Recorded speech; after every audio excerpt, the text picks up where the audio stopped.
موده رفته ہوگا تو چې راولپنډي نه تاسو راغلي اوسئ جی हाँ اسلام آباد راولپنډي اسلام آباد جی نه جی हाँ تاسو ته څه قسم تکلیف وي مده جی دا تکلیف چې مده درې کوله کېږي تقریبا په دې ملې کې مده سه چربي غوندې وه ډاکټرانو ورته ویل چې 30-40 هزار روپۍ به رانه اخیستې چې دا واره کوو او اپریشن به دا کوو ښه د یوه میاشته مخکې زه ډاکټر ادریس ته ورغلم په شیرپا هسپتال کې هغه مو سره اوس هغه پیډ فرو د 1000 روپۍ نه فیس واخیستل او بیا یې راته ویلو چې زه به تا اپریشن کوم اچھا اپریشن نه بغیر نه بیا موږ قبایل وو بیا قبایلو کې موږ د ضلع کورم ایجنسۍ یو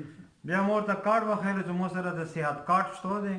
اندی باندې مو ته علاج وکړه هغه ویلو به یې په صحت کارډ باندې زه ته علاج نه کوم که ته علاج کوم ته به مو ته خپلې پیسې راکوي شیرپا هسپتال کې نه هغه اوس ډاکټر ادریس اوس شته دی سر نو هغه نه بعد بیا مو به صبر کولم چلو هغه اپریشن مې نه وکړلو ډېرو کسانو ورته ویلو چې کېدای شي ته دینه هغه شي دا لوست او مزدوره شي نیم شي نو تقریبا داسې یو لاس 15 ورځې شوې چې نیټ مو کتلو نیټ کې مو ته ډاکټر صاحب مشال صاحب تاسو مو ته نیټ باندې راغلو میډیو والا تاسو ته راغلي وو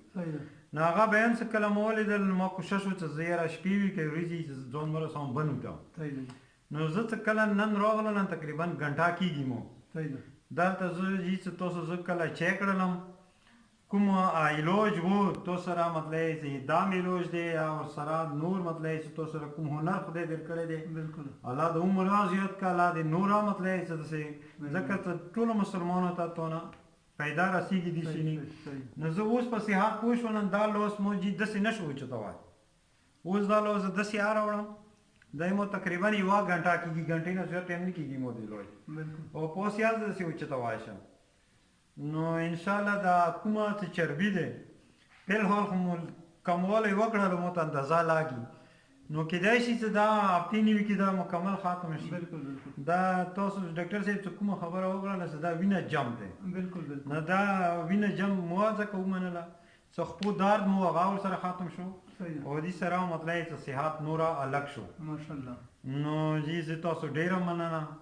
ډېر شکرګزار یم تاسو څه نام دی موجي فرید الله بنګش نوم دی زه ضلع د کورم ایجنسۍ اوسېدونکی یم اوسېږم پیډای سره جی جی